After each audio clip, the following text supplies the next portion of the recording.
Estuvimos hablando y adelantando un poco el versículo 25 del capítulo 4 de Efesios.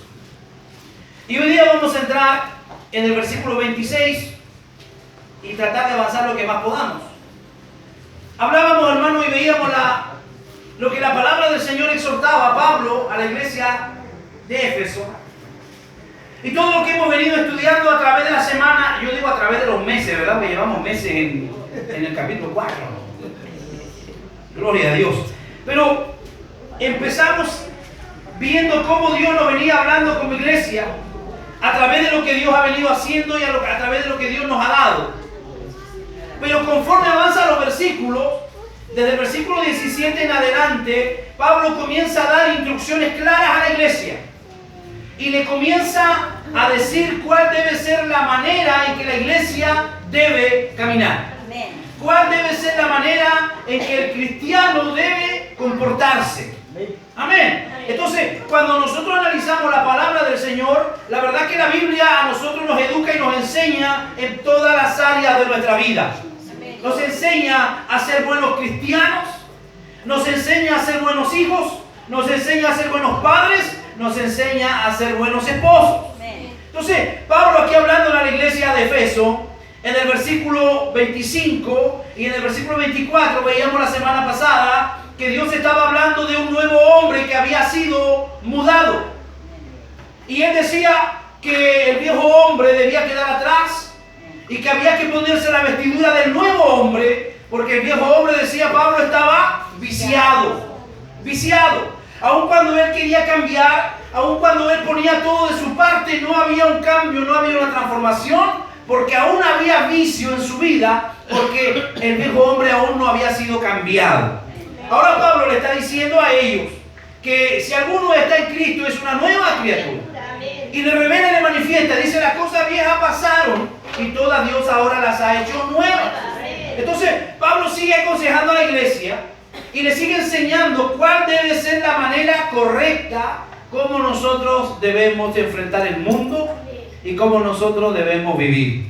Ahora, los pecados, los espíritus con los cuales luchamos, los demonios con los cuales a veces somos atormentados, son los mismos que tenía la iglesia en ese entonces. Los pecados son absolutamente los mismos, las tentaciones son absolutamente las mismas, así que esta palabra es una palabra contextualizada, que como le sirvió a la iglesia de Efeso, también le sirve a la iglesia bíblica Maná el año 2017. ¿Cuántos dicen amén? Mira al que está a tu lado con mucho amor y dile, Dios nos va a hablar. Dígase. Y veíamos que verdad que el viejo hombre ya se había ido. ¿Cuántos ya han despedido a ese viejo hombre? A ver. Si alguno quedaba la semana pasada ya, le dimos sobre azul, lo despachamos, lo despedimos. Y Pablo le sigue diciendo a la iglesia en el versículo 26, airaos, pero no pequéis, y no se ponga el sol sobre vuestro enojo, ni deis lugar al diablo. Esa palabrita airaos, pero no pequéis, nos está de alguna manera revelando y nos está manifestando de acuerdo al carácter que el Señor ha trabajado en nosotros. Que van a haber momentos en la vida del cristiano donde el cristiano se va a ver tentado y donde el cristiano se va a ver a veces provocado para enojarse. A veces va a ser un motivo santo. Conforme al Nuevo Testamento, el enojo puede ser bueno o malo, dependiendo de su motivo y su propósito. Es posible que Pablo sancionara aquí la indignación justa que el enojo hace hacia la maldad. Este tipo de enojo piadoso hace que el creyente deteste la injusticia. A veces nos enojamos por situaciones que nos parecen injustas. A veces nos enojamos por situaciones, hermanos, que atañen la vida del cristiano. Ahora, yo le quiero decir que Dios en alguna oportunidad también se ha enojado. Vamos a ir a Primera de Reyes, capítulo 11, versículo 9. Primera de Reyes, capítulo 11, verso 9. Daniela, ponte la Biblia, por favor. Primera de Reyes, capítulo 11, verso 9. Si alguien lo tiene, lo puede leer con mucha libertad. Y se enojó Jehová contra Salomón, por cuanto su corazón se había apartado de Jehová Dios de Israel, que se le había aparecido 2 veces. Amén. Y se enojó Jehová Dios contra quién dice. Contra Salomón. ¿Qué dice Segunda de Reyes 17 y 18? Segunda de Reyes, capítulo 17, versículo 18. Jehová por tanto se airó en gran manera contra Israel y los quitó de delante de su rostro, y no quedó sino solo la tribu de Judá. En un momento de rebeldía, en un momento de desobediencia, Dios manifiesta su enojo contra el pueblo de Israel. La gente dice, no, si Dios es amor, pero es como olvidarnos de la otra cara de la moneda. Dios es amor, dice la Biblia, pero también es fuego consumidor. ¿Cuántos dicen amén? Salmo capítulo 7, verso 11.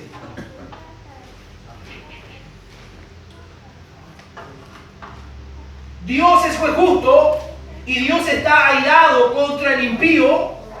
¿Qué dice? Todos los días. Ese texto clarifica cuál es la condición del pecador ante Dios. ¿Cuál es la condición del pecador ante Dios? Porque muchas veces nosotros decimos, y la palabra de Dios dice que Dios ama al pecador. No, no dice la palabra del Señor que Dios ama al pecador. Y aborrece el pecado, decimos. No, dice la Biblia que Dios está airado, está molesto, está enojado contra el impío. Entonces es necesario que nosotros nos volvamos y que podamos hacerla a cuenta con Dios y podamos hacer las paces. Por eso dice el profeta Isaías, venid luego, dice Jehová, y estemos a cuenta, porque estamos en deuda, porque el pecado nos ha sancionado, nos ha hecho estar lejos de Dios. ¿Qué dice el Salmo 79:5?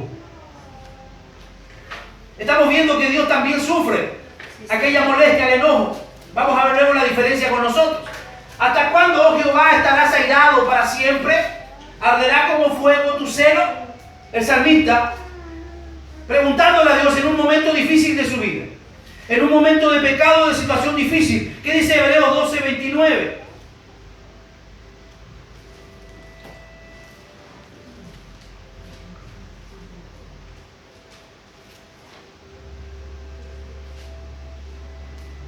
Versículo 29. Porque nuestro Dios es fuego consumidor.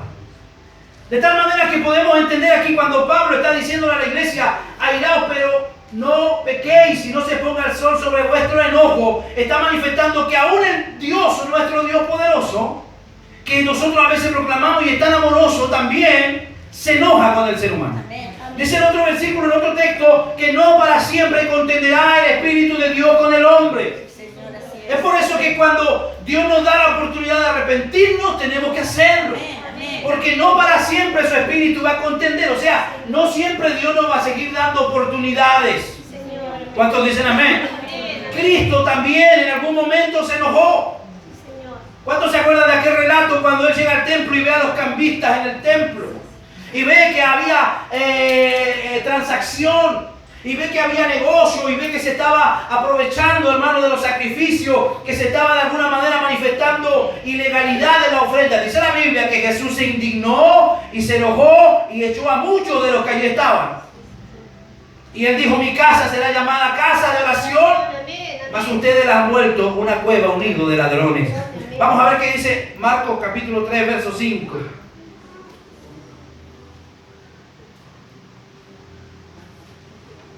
Entonces mirándolo alrededor con enojo, ¿cómo lo miró? Entristecido por la dureza de sus corazones, dijo al hombre, extiende tu mano, y él la extendió, y la mano le fue restaurada y sana. ¿Cuál fue la molestia de Jesús aquí? La dureza del corazón de la gente, la incredulidad. A veces se manifiesta mucha incredulidad, se manifiesta mucha dureza, y eso a Dios no le agrada. A Dios le agrada a aquel que cree. Por eso Jesús en un momento dijo, hablando con Tomás, Tomás, porque viste y metiste tu dedo en mi llaga, creíste. Pero más bienaventurado, dice él, son los que no vieron y creyeron. ¿Cuántos creen en Dios aquí? Levante su mano. ¿Cuántos creen en Jesús? ¿Alguna vez ha visto a Jesús? ¿Alguna vez ha visto a Dios? No, pero creemos por fe. Creemos por Al igual como el aire y como el viento no se ve, pero existe. Así es nuestro Dios. No lo vemos, pero le podemos sentir. Creemos que Él existe por la fe. ¿Qué dice San Juan capítulo 2, verso 15 al 17, por favor?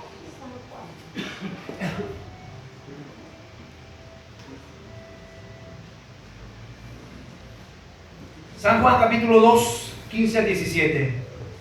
Y haciendo un azote de cuerdas echó fuera del templo a todos. Ahí está el relato. Y las ovejas y los bueyes, y esparció las monedas de los cambistas y volcó las mesas. Y dijo a los que vendían palomas: quitad aquí esto y no hagáis de la casa de mi padre casa de mercado. El cristiano debe enojarse al observar el pecado y la destrucción de las vidas y las almas causadas por el pecado. Nosotros no podemos consentir con aquel que se está yendo al infierno. Como cristianos, como predicadores, no podemos consentir y no podemos palmotear a alguien en la espalda que usted sabe que está pecando o que usted sabe que se está yendo al mismo infierno. Por muy amigo que usted sea, por muy condescendiente que usted sea, usted debe sentir molestia por el pecado, al igual como lo hizo Jesús. Si amamos la verdad, entonces aborreceremos el error y el pecado. El que ama la verdad. ¿Se acuerdan que la semana pasada hablábamos también de lo importante que es la verdad en la vida del cristiano? Dejar de practicar la mentira. Y alguien decía: no, que yo no miento, pastor, pero a veces exageramos. Yo le explicaba que la exageración también es una mentira. Entonces tenemos que cuidarnos, hermanos, de esas cosas. Aborrecer el pecado, amar lo que Dios ama y odiar lo que Dios odia. ¿Cuántos dicen amén? Si amamos la verdad, entonces aborreceremos el error y el pecado. No seremos indiferentes ni hacia el pecado ni hacia la destrucción que éste causa. La Biblia dice que la paga del pecado es muerte. Dígalo fuerte. ¿Qué es lo que es la paga del pecado? Muerte. Mas el regalo de Dios es vida eterna en Cristo Jesús. Sin embargo, el enojo es peligroso y tiene que controlarse. ¿Qué tiene que hacer usted con el enojo? ¿Hay alguien enojón aquí? ¿Hay alguien que sea enojón? Vamos a orar esta noche, ¿verdad? Para que esa manifestación de su vida salga. Sin embargo, el enojo es muy peligroso y tiene que controlarse. Eso se llama dominio propio. Tenemos que pedirle al Señor dominio propio. Usted no puede excusarse: no, es que mi papá es así, por eso yo estoy así. No, si usted es cristiano, usted ya no tiene el carácter de su papá, usted tiene el carácter de Cristo. Pues fácilmente se convierte en resentimiento y en deseo de venganza. Siempre lo hemos hablado y Jesús lo dijo: si perdonáis a los hombres sus ofensas, os perdonará también vuestro Padre celestial. Levánteme la mano a cuántos aquí Dios le ha perdonado. ¿Mucho o poco? Mucho. Wow. Tenemos así un listado, ¿verdad? Un pergamino. Dios nos ha perdonado mucho, así que nosotros también tenemos que perdonar a los que nos ofenden. El enojo fácilmente se convierte en resentimiento y en deseo de venganza.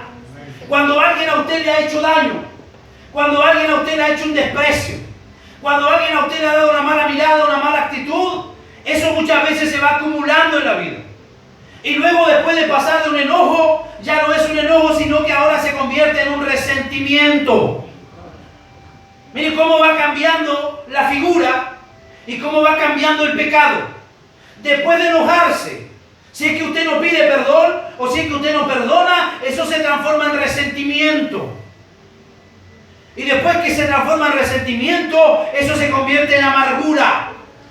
Y la Biblia dice en Hebreos que la amargura no deja alcanzar la bendición de Dios. Y que la amargura estorba muchas veces para que otros sean bendecidos.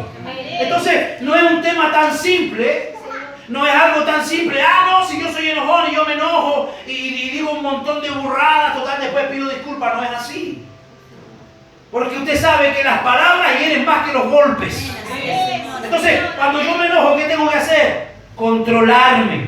Dígalo conmigo, ¿qué tengo que hacer? Controlarme. Porque de lo contrario va a haber resentimiento en su vida. ¿Cuántos han ido alguna vez al campo aquí? ¿Conocen el campo algunos aquí? Bueno, los que no conocen les vamos a explicar. ¿Ha visto usted las vaquitas cuando están en la pradera, en el pasto? ¿Qué es lo que hacen las vaquitas? Ellas comen. Pero ellas comen de una manera muy especial. Ellas comen y mantienen mucho tiempo el pasto en su boca. Y pareciera que ya comieron y de pronto sigue masticando. Y usted lo ve que de pronto deja y al rato sigue masticando. El mismo pasto que tiene en la boca mucho rato y lo mastica. No sé cómo se llama eso. Tiene un nombre. Rumiar. ¿Rumiar? ¿No es rumiar? Sí. ¿Rumiar? Sí. Entonces hay muchos cristianos que hacen lo mismo. Usted le hace un daño, usted le hace un agravio, le hace un desprecio, usted le hace algo y ese cristiano se va a casa y se sienta en la mesa y empieza a prepararse el té y se está acordando de lo que le hicieron. Y tú le estás hablando y no te están escuchando porque está pensando en lo que le hicieron.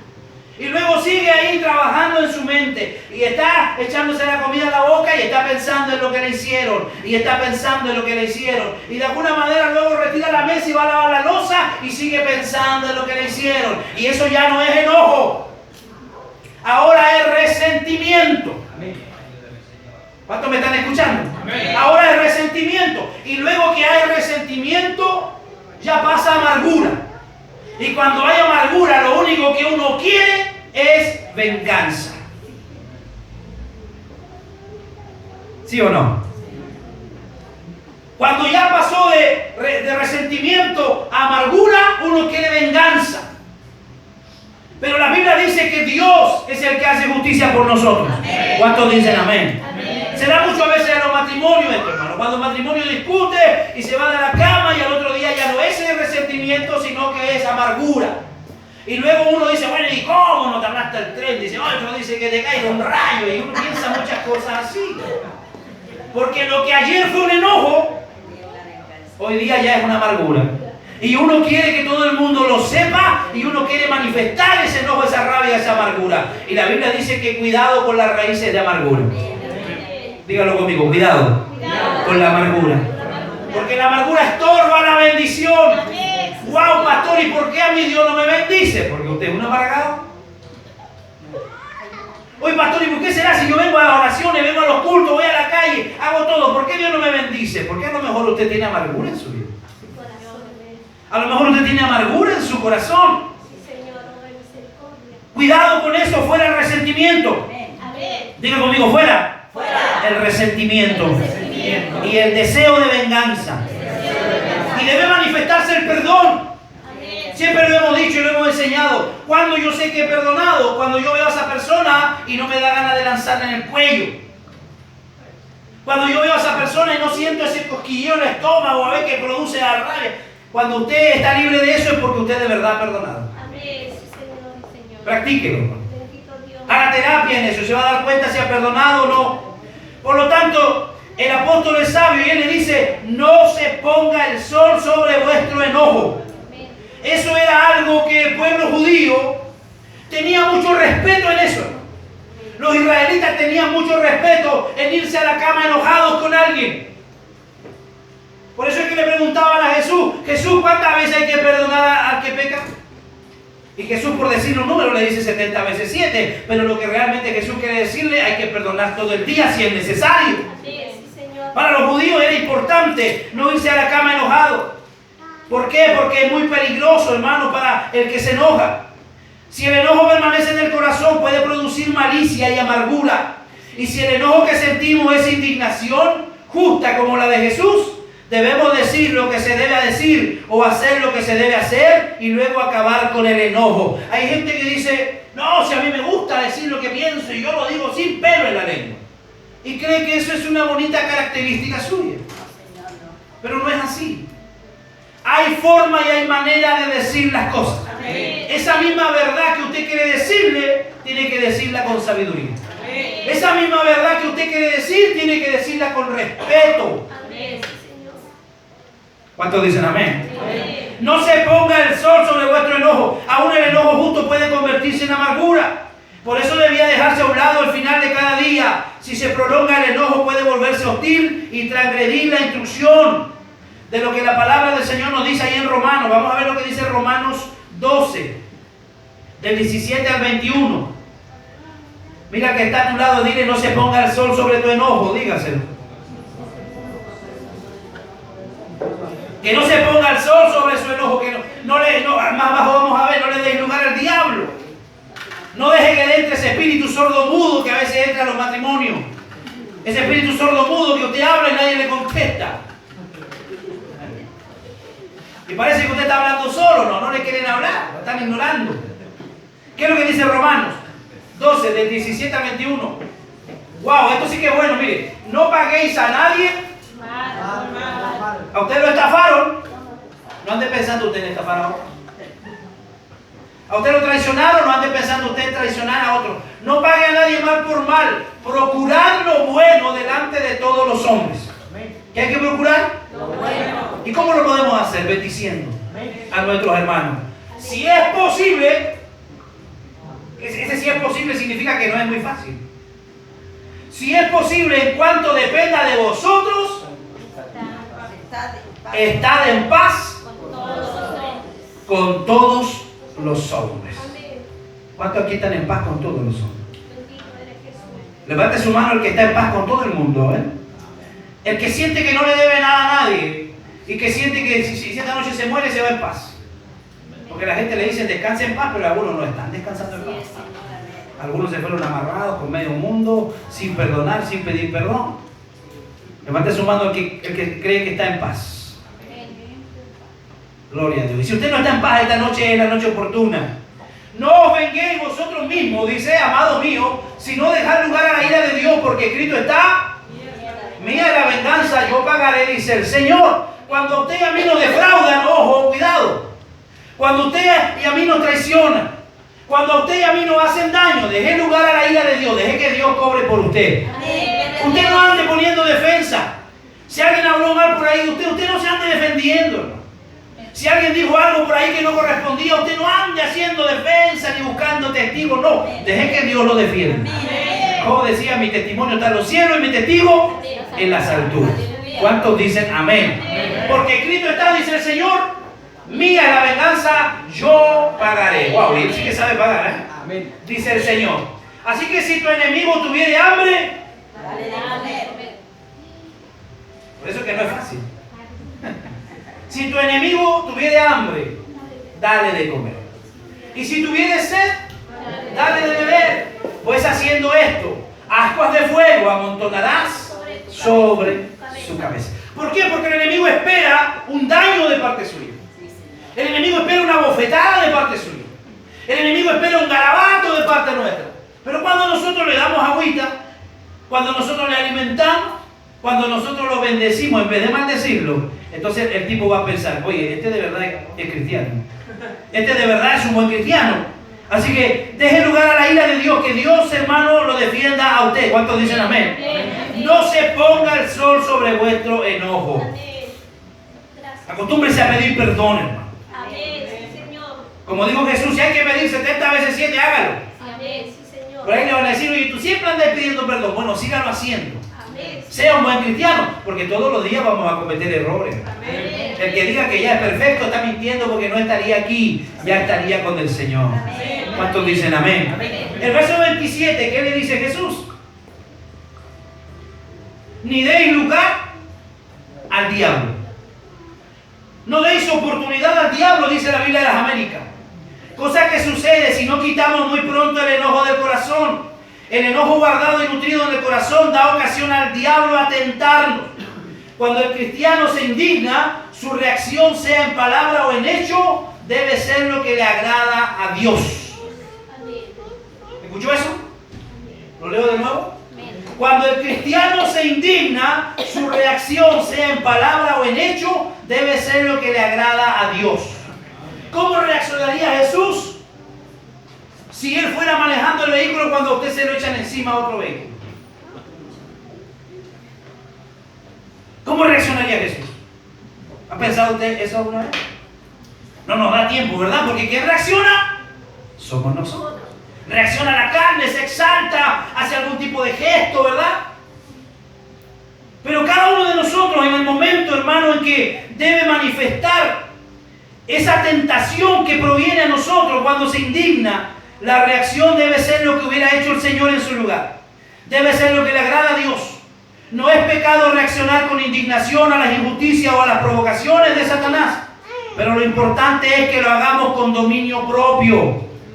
El pecado no es enojarse. El pecado es lo que usted hace cuando se enoja. Lo que usted dice. Lo que usted permite que salga de sus labios. La reacción que usted tiene. El no controlarse. El a veces castigar. El a veces actuar mal. Y no se olvide lo que la palabra del Señor nos enseña, que nosotros tenemos una nube de testigos. Siempre hay alguien que nos está observando. ¿Cierto? Porque al vecino no le importa que el otro vecino le pegue a la señora, no le importa que el demás allá venda droga, no, pero cuando lo escucha a usted garabatear, lo coloca con letras rojas en la primera página del diario. Cuando lo escucha a usted y cuando lo ve a usted en una actitud rara, entonces lo primero que hace, mira, el canutito, el cristianito. Entonces por eso es que nosotros debemos mantener, por temor a Dios y por temor a lo que va a decir la gente de nosotros. Lo importante es que lo hagamos con dominio propio. Si hay algo que le vamos a pedir esta noche al Señor, es dominio propio. O sea, que yo pueda gobernar mi carne. Que yo pueda gobernar esas ganas que me dan a veces de apretar el cuello a alguien. Luchemos contra eso. Eso es muy dado a los hombres, hermano. Las mujeres son un poco más dóciles en ese sentido, pero los varones siempre somos un poco más arrebatados. Que Dios nos ayude, hermano, a manifestar dominio propio. El amor nos irrita, dice 1 Corintios 13:5. El amor nos irrita, el amor nos guarda rencor. Si usted ama, usted no puede ser un tipo rencoroso. Si el amor de Dios está en su vida, usted no tiene lugar en su vida para rencor. ¿Cuántos dicen amén? 1 Corintios 13:5. El amor no hace nada indebido, no busca lo suyo, no se irrita y no guarda rencor. Mira que está a tu lado, dile ya te perdoné, hermano, dígase. Aunque no le haya hecho nada, dígale, practíquelo, ya te perdoné, hermano, no te preocupes. No le demos lugar al diablo.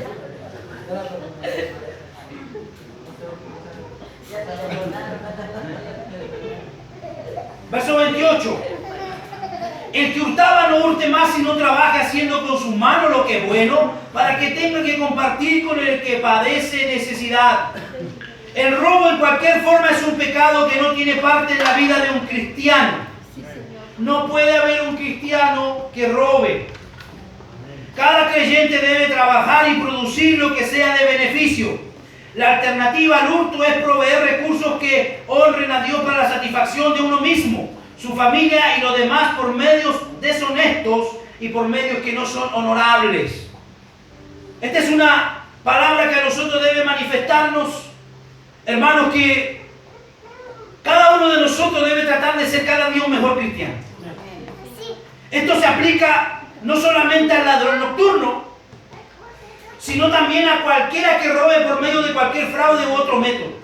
El representar mal la mercancía o servicio que se ofrezca.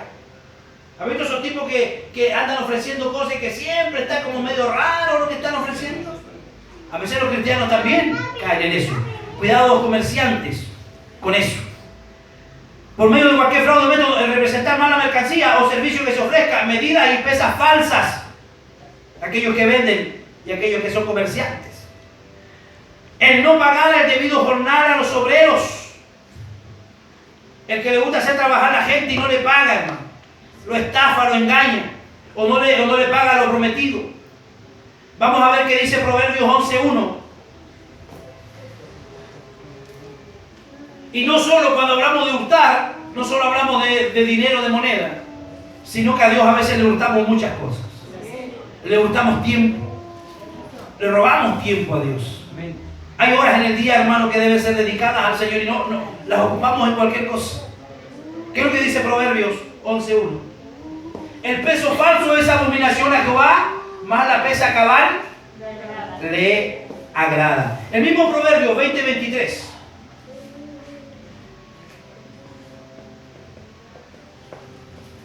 Proverbios 20:23. Abominación son a Jehová las pesas falsas y la balanza falsa no es buena. El no trabajar las horas indicadas en el acuerdo o contrato o no trabajar cumplidamente. Aquellos que trabajan a contrato. Aquellos que trabajan 8 horas. En que a veces no se trabaja, hermano, como debiera ser. ¿Por qué? Esto se da muchas veces en la construcción. Porque cuando está el jefe, los viejos la transpiran, ¿sí o no? Pero cuando el jefe sale a hacer trámite de diligencia, quedamos todos relajados. Se da en las bodegas también, los que son bodegueros. ¿Sí o no?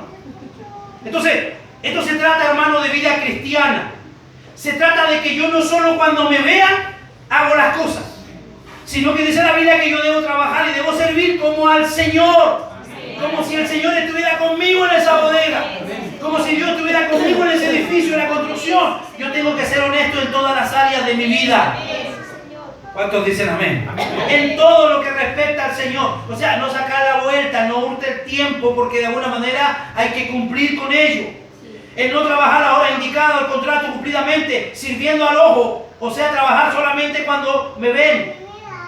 ¿Qué dice Colosenses 3:22? Por favor, ¿qué dice Colosenses 3:22?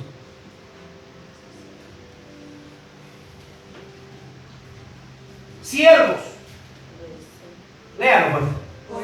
Obedecer en todos vuestros amos terrenales, no sirviendo al ojo, o sea, cuando me ven, como los que quieren agradar a los hombres, sino con corazón sincero, temiendo a Dios.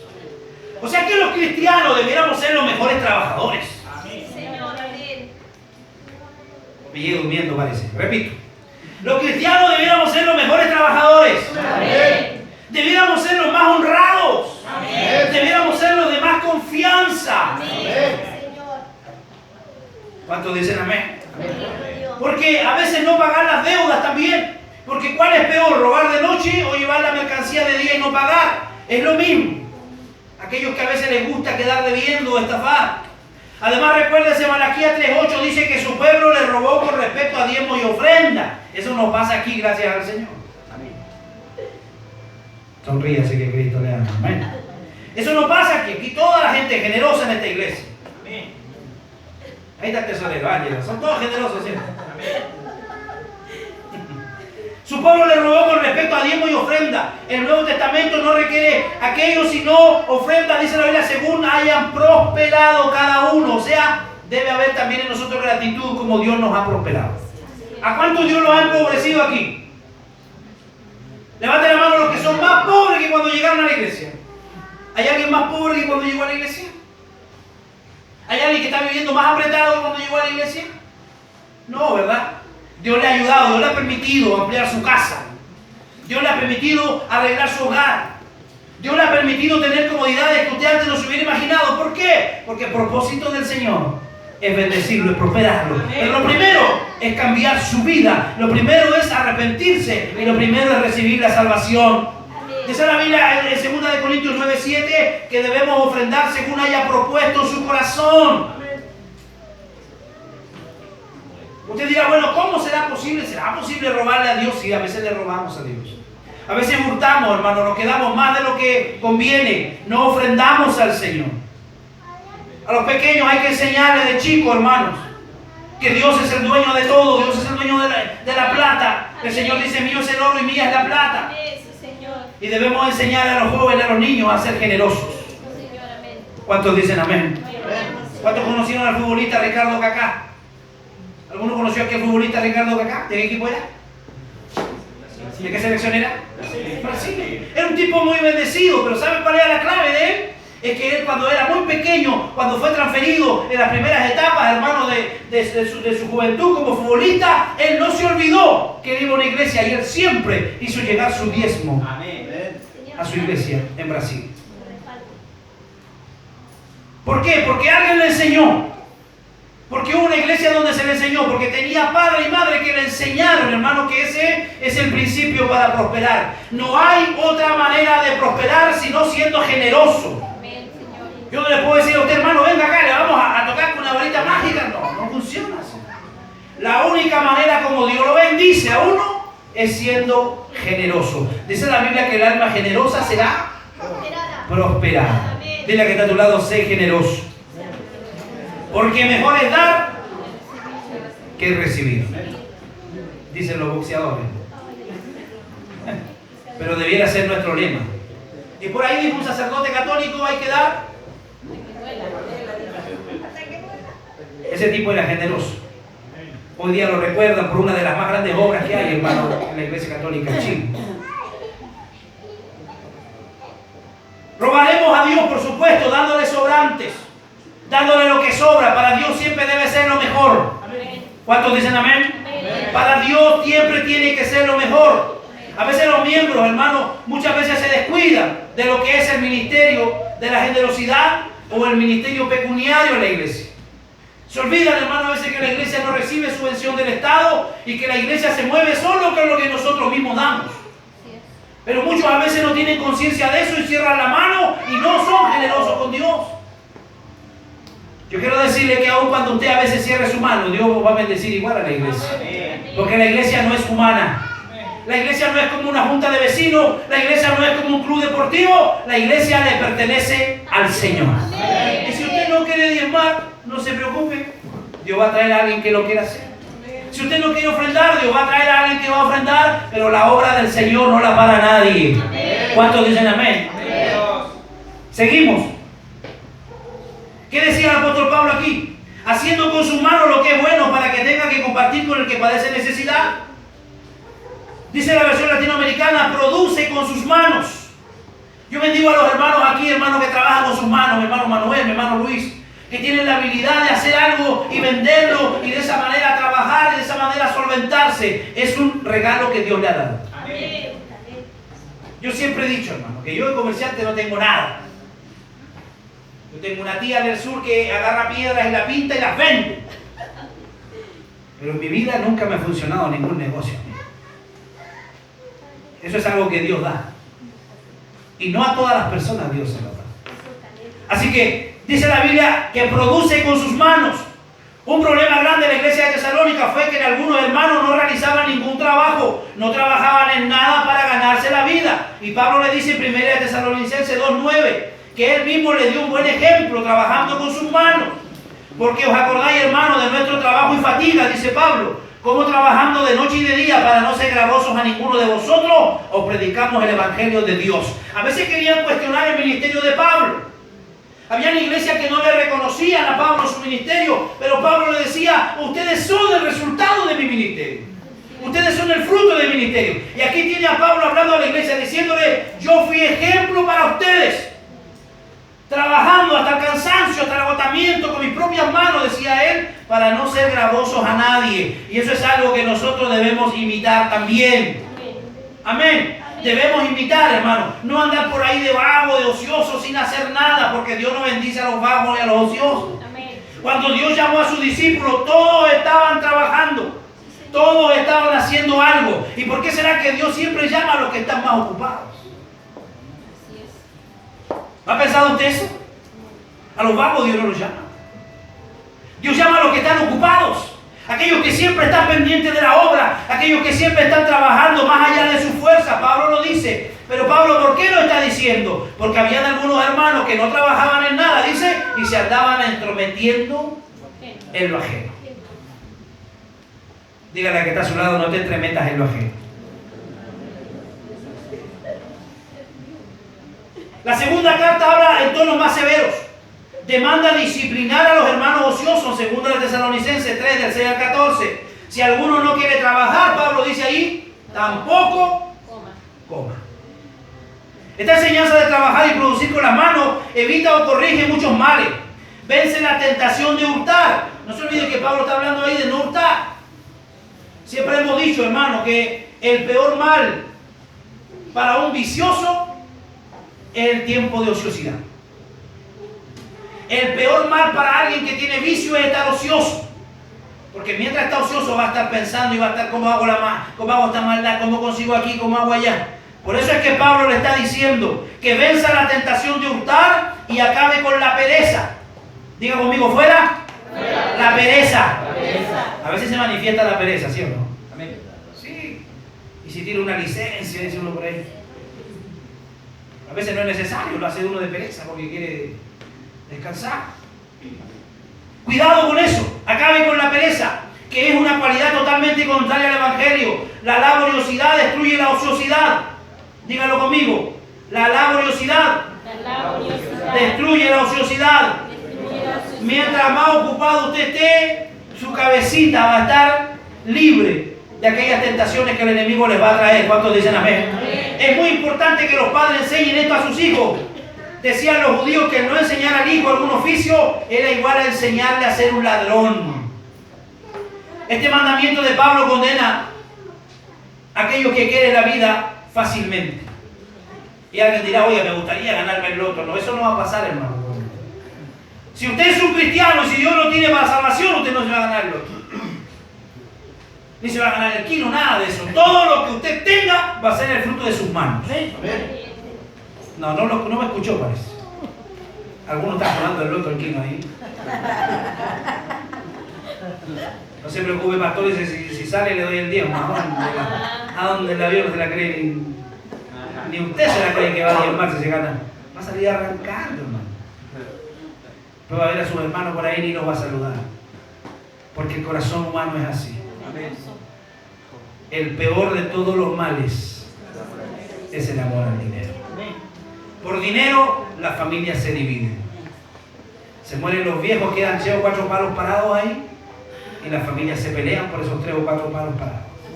Los hermanos se destruyen, se disuelven porque por amor al dinero. El dinero hay que saber usarlo. El dinero es un instrumento que Dios pone en nuestras manos para bendecir la obra del Señor y para bendecir a nuestros hermanos. Cierre sus ojos y oramos al Señor.